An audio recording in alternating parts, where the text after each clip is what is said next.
Kuala Lumpur, one of Asia's most dynamic cities. When I came to office 2009, I introduced a slew of reforms.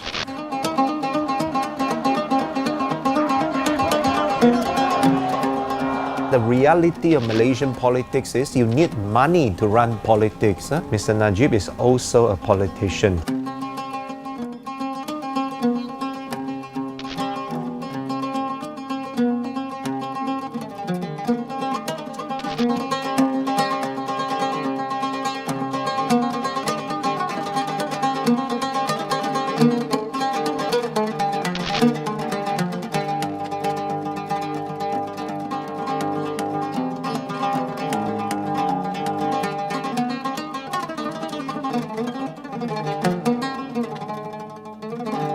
Situated on a major strategic shipping lane and rich in natural resources, Malaysia is a moderate Muslim country that is often seen as a model for fast-growing emerging economies around the world. But the country's democracy is not maturing as fast as its economy. Since its independence from Great Britain in 1957, Malaysia has been ruled by the same political coalition, and the current Prime Minister's family has played a prominent role. In Kuala Lumpur, roads, universities and real estate projects are named after Najib Razak's father, Tun Razak, who was also a Prime Minister. Sebenarnya saya menganggap Allahyarham Tun Razak ayahanda saya sebagai mentor saya dan seorang yang memberi banyak inspirasi pada saya. Mr. Abdul Razak is revered today by a lot of Malaysians as he played a key role in developing the country's economy in the 1970s. The father of Najib has been an iconic figure, especially in developing the economy and the socio-economic status of the majority Malay population. When Najib Razak's father took office, Malaysia had just endured violent ethnic riots that many thought would tear the young country apart. Addressing the tensions, he set up affirmative action policies that reserved public contracts and jobs for Malays at the expense of ethnic Chinese and Indian Malaysians. The system helped raise incomes for Malays, who have rallied behind the party at election time, ensuring it remained in power. Critics say preferential policies also became a font of corruption that plagues the country to this day. Corruption occurs in Malaysia because in this country we have preferential systems when the government is giving out projects and so on, and of course everybody would like to be the preferred ones, and therefore they bribe the government officials. Najib Razak took power in 2009, promising to repair the reputation of his United Malays National Organisation Party by fighting corruption. He acknowledged that the system of preferences fostered patronage that was problematic and said he would change it. Kita perlu sedar bahawa imej UMNO yang bersih itu, proses pemilihan UMNO yang bersih, UMNO yang berintegriti adalah jaminan kelangsungan kuasa kita sebagai parti yang berdaulat. Mr. Najib scrapped some constraints on free speech and opened the door to more foreign investment, but he rapidly backtracked on other major democratic reforms and later said it takes time to introduce major changes. His critics say pragmatism took over. Well, I brought some souvenir cups from when I was working for Mr. Najib. It's typical, showing a happy family. And this is the so-called One Malaysia slogan, people first, performance now. It's the main reason why I joined his office in the first place. Unfortunately, the mentality is definitely not, for example, performance now. Politics has to somehow embroil with money because we are practicing patronage politics. Without money, there's no support. It's very simple. Najib Razak declined multiple interview requests. Today, most of the system Mr. Najib said he would fight is still in place. Monday I call, prepare the check. Malaysian residents say it is common to see politicians offering financial incentives in return for votes. In this video, Prime Minister Najib is seen promising to deliver a 3 million Malaysian ringgit cheque for a government plan to help a flood-affected village just before a 2010 by-election for local candidates. I'm told you need about 3 million. I want to make a deal with you. You help me, I help you.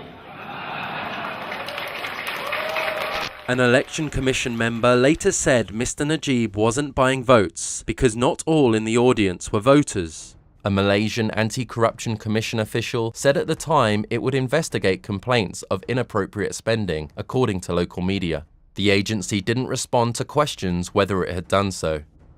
The opposition later won the by-election, but UMNO remained in power nationally. Najib Razak denied any attempt at vote buying, according to local media, saying any programs in question had already been planned by the government long before the polls. We honor our commitment. Tak payah. A local parliamentarian now says the money was never given. Najib Razak's career with the UMNO party started immediately after his father's death. He had recently come back from the United Kingdom, where he was sent to study. He didn't show any inclination to be involved in politics when he was in school. But of course, after the father died, it was natural for people to propose that he should be a candidate. I supported him because I believed that he would perform just as well as his father. Mahathir Mohamad was one of the world's longest-serving prime ministers. Besides attracting multinational companies to Malaysia in the 1990s and building the world's tallest twin towers, critics say Mr. Mahathir also expanded the system in which the government distributed lucrative contracts to those who supported the party. He denies wrongdoing and says he's worked for the good of the country. Mr. Najib progressed in his political career under his wing. But last August, Mr. Mahathir even took part in street protests against the current leader after the 1MDB controversy drew worldwide attention. We have to get rid of this leader. Najib Razak's backers say Mr. Mahathir is waging a campaign against Mr. Najib to reassert his control over the party. Mr. Najib denies wrongdoing or taking any money for personal gain. All countries, there is some degree of corruption. But this is blatant. This is open declaration that he needs money, huge sums of money, in order to win the election. A few years after Najib Razak took power, his party's popularity was on the wane. Many voters were tired of the affirmative action program and widespread complaints of corruption. Street protesters called for fair elections and democratic reforms. Before elections in 2013, many experts thought Mr. Najib's party could lose power for the first time. The city of Pekan, 300 kilometers from Kuala Lumpur, is the Prime Minister's hometown and his long-time constituency as a parliamentarian. As in other parts of Malaysia, Najib Razak needed help from his most faithful voters to stay in power. Bahawa Datuk Seri sendiri orang Pekan, dah tentu bagi beliau memang 100% mengharapkan orang Pekan untuk membantu beliau.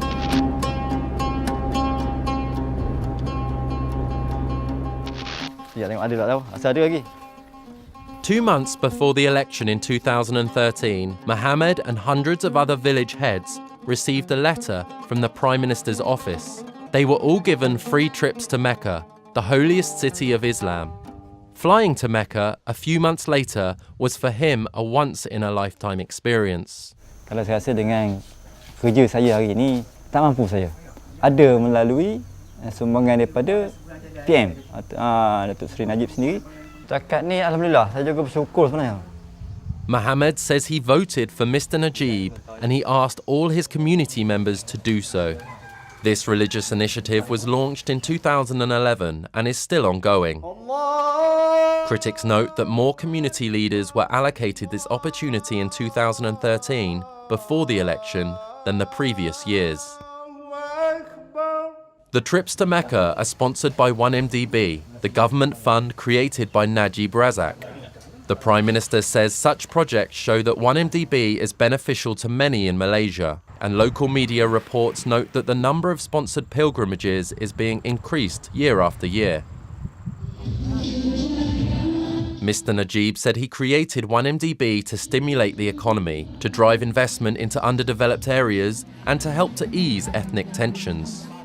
Today, the fund faces accusations that billions of dollars are unaccounted for and that it was indirectly used to boost the ruling party during the latest election campaign. 1MDB and Najib Razak have denied wrongdoing and said they would cooperate with all investigations. In 2013, Najib Razak's coalition lost the popular vote, but won enough seats to keep control of parliament and stay in power.